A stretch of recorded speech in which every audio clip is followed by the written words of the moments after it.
आपने नोटिस किया होगा कुछ लोग अपने कामों को समय पर कर लेते हैं और अपने लिए क्वालिटी टाइम भी निकाल पाते हैं। अपनी फैमिली के साथ कहीं घूमना फिरना हुआ, वो सारे काम टाइम से कर लेते हैं। वहीं कुछ लोग ऐसे होते हैं जो सारा दिन अपने घर के कामों में व्यस्त रहते हैं और कोई भी उनके लाइफ में वही रोज़मर्रा के काम रहते हैं। कोई उनकी लाइफ में मी टाइम, क्वालिटी टाइम नहीं होता है। जबकि ऊपर वाले ने हम लोगों को सबको 24 घंटे दिए हैं और उन 24 घंटों को किस तरीके से यूटिलाइज़ करना है, ये टोटली हम पर डिपेंड करता है। 12 घंटे अगर निकाले जाएँ तो हम लोग सोने के लिए निकाल देते हैं दिन में, और 12 घंटे हमारे पास काम के लिए बचते हैं। उन 12 घंटों को किस तरीके से हम यूटिलाइज़ कर रहे हैं, ये हमारे टाइम मैनेजमेंट पर डिपेंड करता है।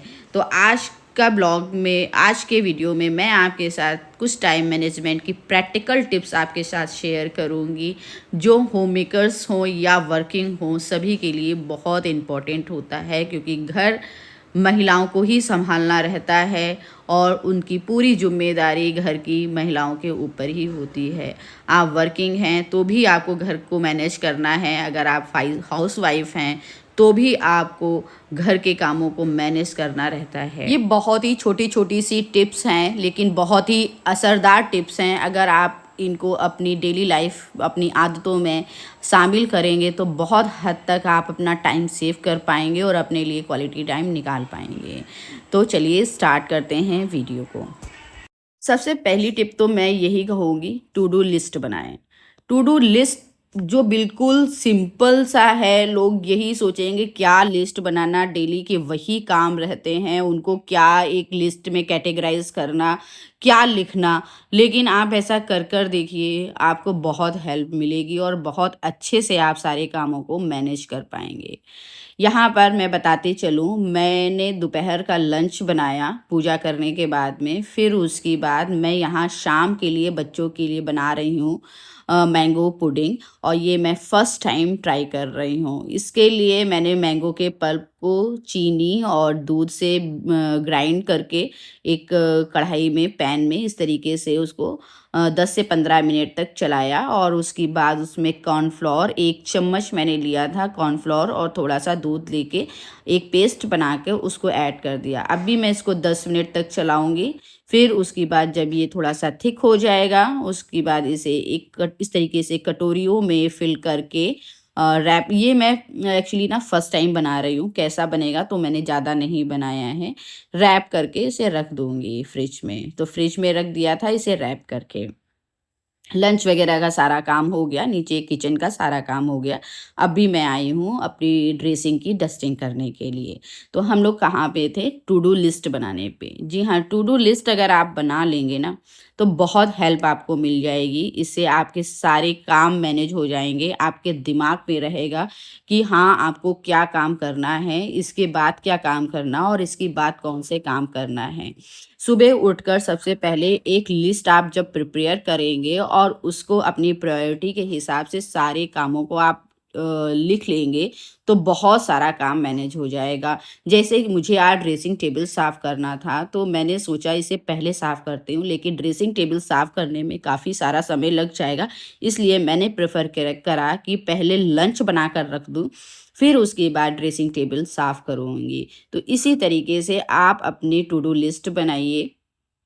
टू डू लिस्ट में कौन-कौन से काम आपको करने हैं, वो आप ज़रूर लिखिए। जैसे लंच बनाना बहुत इम्पोर्टेंट है, और उसके बाद आपके सारे काम होते हैं। क्योंकि अगर आप किसी भी काम में व्यस्त हो गए तो आपका लंच का काम रह जाएगा। फिर उसके बाद अगर बीच में किसी ने खाना माँगा तो आप उसे नहीं दे पाएँगी। तो एक परफेक्ट होम मेकर होने के नाते आपका पहला रहता है रिस्पॉन्सिबिलिटी कि आप किचन का काम ख़त्म करिए, क्योंकि अदरवाइज़ कोई आ जाता है या कोई लंच माँगता है या ब्रेकफ़ास्ट माँगता है तो इमीडिएटली आप उसे दे सकते हैं। टू डू लिस्ट बनाने से ही काम नहीं रहता है। टू डू लिस्ट बनाकर आप अपने कामों को उसी के हिसाब से करिए। टू डू लिस्ट बनाइए, उसके बाद उसमें कामों को कैटेगराइज़ करिए। जैसे यहाँ पर मैंने किया कि सबसे पहली प्राथमिकता तो अपने किचन के कामों को दी, उसके बाद और कामों को दी। तो टू डू लिस्ट जब भी बनाएँ तो कैटेगरी बनाएँ, कैटेगरी में अपने कामों को डिवाइड करके रखें, कैटेगराइज़ करके रखें, किस तरीके से आपको कौन-सा काम पहले करना है, फिर उसके बाद कौन-सा काम बाद में करना है। फिर अगर आपके पास एनर्जी लेवल बचता है, तो बाकी के कामों को आप और कर सकती हैं, क्योंकि बाकी के काम 3rd नंबर पे उन कामों को रखिए, जिन कामों को आप अगर आप थक जाएँ, उन्हें आप दूसरे दिन पर भी डाल सकती हैं। क्योंकि हमारा एनर्जी लेवल बराबर देखिए नहीं बना रहता है, अप डाउन होता रहता है। मॉर्निंग में जितना काम हम कर लेते हैं, दोपहर में हम उतना काम नहीं कर पाते हैं। इसी तरीके से आप धीरे-धीरे शाम होते-होते काफ़ी सारा हमारी एनर्जी लो हो जाती है। बीच में हमारा काम भी करने का मन नहीं करता है, क्योंकि गर्मी वगैरह, मौसम वगैरह काफ़ी कुछ हम लोगों पे असर डालता है। तो इसलिए आप कैटेगरी बनाइए, किचन का काम पहले ख़त्म करिए, फिर उसके बाद बाकी के काम आपके आते हैं, उनको आप लिख के रखिए।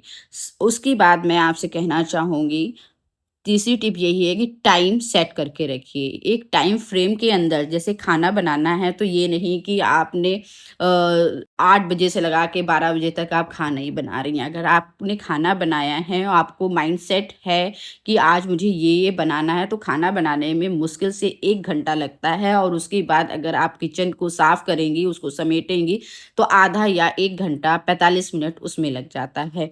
तो टाइम ब्लॉकिंग ज़रूर करिए कि इस टाइम पीरियड में, इस टाइम तक मुझे ये किचन का काम ख़त्म करना है, या मुझे आज कुछ स्पेशल काम करना है, कहीं की क्लीनिंग करनी है, तो उसे 30 मिनट या 45 मिनट में उसे क्लीन करना है।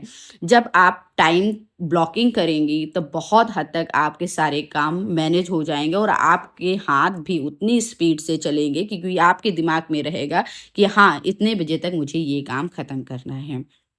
तो इससे यही रहेगा कि आप कहीं भी टाइम वेस्टिंग में नहीं लगेंगी, आप अपने सीधे काम के फ़ोकस पे रहेंगी कि हाँ, मुझे ये काम इस टाइम फ्रेम में ख़त्म करना है। तो टाइम ब्लॉकिंग ज़रूर करिए। नेक्स्ट टिप जो हम लोग करते हैं, मल्टीटास्किंग।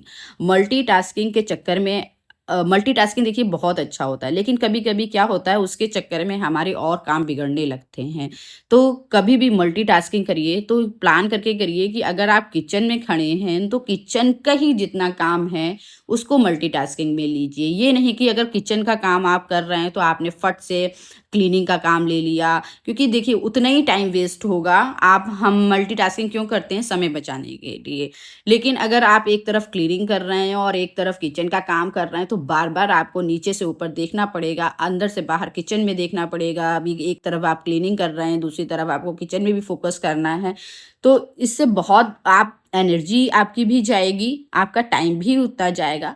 अगर आप किचन का काम कर रहे हैं, तो किचन पे फ़ोकस करिए, अगर आप क्लीनिंग कर रहे हैं, तो क्लीनिंग पे फ़ोकस करिए। क्लीनिंग में बहुत सारे काम ऐसे होते हैं, जो आप ले सकते हैं, और किचन में तो मल्टीटास्किंग अच्छे से हो जाता है, लेकिन किचन में जब काम करें, तो किचन का ही काम करें। नेक्स्ट मैं आपसे कहूँगी, आप जब भी काम करें, तो एक चैन में काम मत करें, क्योंकि इससे आपको थकान ज़रूर बहुत हो जाएगी। आप ब्रेक ले लेकर काम करें। आप अगर ब्रेक ले लेकर काम करेंगे, चाहे आप छोटा-सा ही ब्रेक लें, 10 मिनट का ही लें, 5 मिनट का ही लें, लेकिन कामों के बीच में ब्रेक ज़रूर लें। जैसे आपने किचन का काम किया, उसके बाद आप 10 मिनट बैठ के एक ठंडा ग्लास का पानी पिएँ, और अपने को आँख बंद करके थोड़ा-सा रिलैक्स होने दें। फिर उसके बाद नेक्स्ट काम के लिए आप बढ़ें। जैसे आप क्लीनिंग कर रहे हैं, तो क्लीनिंग के वक़्त भी आप थोड़ी देर बैठ के आप रिलैक्स करें, और उसके बाद आप नेक्स्ट के काम को करिए। इस तरीके से करने से जो भी आपकी एनर्जी उस काम में गई है, आपको तुरंत रिफ्रेश महसूस होगा, आपको उतनी थकान नहीं लगेगी, आपको इरिटेशन नहीं होगा। और दूसरी मैं ये कहना चाहूँगी, आप कोशिश करें कि मोबाइल से जितना हो सके दूर रहें। जब तक आपके काम सारे नहीं हो जाते हैं, तब तक आप एक नियम अपने लिए बनाइए कि फ़ोन को टच नहीं करना है, क्योंकि ये फ़ोन हमारा बहुत सारा टाइम ले जाता है, और हमें पता भी नहीं चलता है। जब हम रील देखने या इंस्टा चलाने बैठते हैं, तब इतना सारा टाइम इतनी स्पीड से जाता है कि हम लोग अंदाज़ा नहीं लगा पाते हैं, कब आधे से 1 घंटा हो जाता है, पता ही नहीं चलता है। तो आप कोशिश करिए टाइम से अपने कामों को ख़त्म करिए। जब आपका मी टाइम हो, तब आप अपने इंस्टा को, फ़ेसबुक को, यूट्यूब को स्क्रॉल करिए, और हाँ, लेकिन इसका ये मतलब नहीं है कि आप कोई इमरजेंसी कॉल आ रही है तो आप उसको इग्नोर करें। अगर कॉल आ रही है, इमरजेंसी है तो आप ज़रूर उसको अटेंड करिए और ज़्यादा लंबी बात ना करके थोड़ी-सी बात में, थोड़े से टाइम में उसको ख़त्म करिए। तो ये कुछ छोटी-छोटी सी टिप्स हैं जिसे आप अपनी आदतों में शामिल करिए और अपने दिन को प्रोडक्टिव बनाइए। बहुत सारे काम आप अब कम समय में कर लेंगे और अपने लिए भी समय निकाल पाएँगे। तो यहाँ जो मैंने पुडिंग बनाई थी, जो अच्छे से नहीं बन पाई है, सेट नहीं हुई है, और नेक्स्ट टाइम कभी बनाऊँगी तो ज़रूर शेयर करूँगी। फर्स्ट टाइम बनाया था तो कुछ कमी मुझे रह गई है। मुझे लग रहा है कॉर्नफ्लोर इसमें कम रह गया है। सो फ्रेंड्स, आज के लिए बस इतना ही। इसी के साथ इस ब्लॉग को यहीं पर एंड करूँगी। मिलूँगी नेक्स्ट ब्लॉग में, तब तक के लिए टेक केयर, बाय बाय।